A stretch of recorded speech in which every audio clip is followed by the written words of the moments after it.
Welcome once again to Cooking Around's channel. Once again, welcome. What do we have for you today? Another lunch recipe. What do I call it? Skinny Greek pasta salad.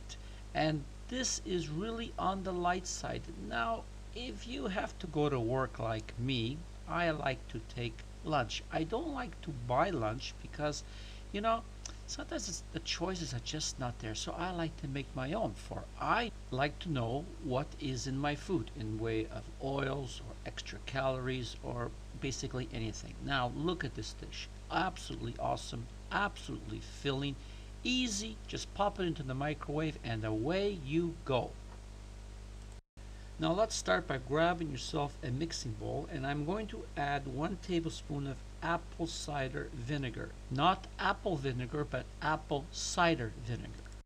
And of course for the salad we need some oil. So let's add 1 tablespoon of olive oil. Okay, let's salt it up. I'm using just a little bit, and it would be kosher salt that I'm using. Now when it comes to pepper, it increases your metabolism, so use as much as you want. Let's add 1 teaspoon of powdered garlic. And to give it that herby taste, if you want to call it, I'm adding 1 teaspoon of dried oregano. And now to give it that zing flavor and that really awesome out of the way flavor, half the juice of 1 lemon. If you want, you can add some more.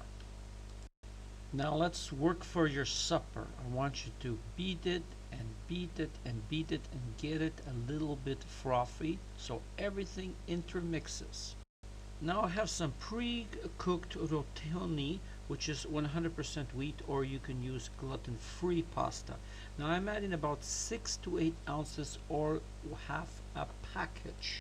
Let's add now 1 medium cucumber, peeled or not peeled, that's up to you, and I have diced it. Add about half a cup of a red bell pepper. I have diced it. You can add more if you like. Take about 3/4 of a cup of cherry tomatoes, slice them down the middle, and add that to the mixture. Okay, we're getting there. Take your sauce mixture, and I want you to pour about half over the top. And now I would like you to start stirring, but I really want you to fold it more than a stir. Now take the rest of your sauce, pour that at the top, and fold it in once again. Now to keep it in the Greek tradition, we're adding about what? 3/4 of a cup of cubed feta cheese. And to top it off, about half a cup of pitted halved black olives. And voila, here it is, ready to serve and ready to eat. So all I can say now, for now, it's goodbye from Tony and Cooking Around.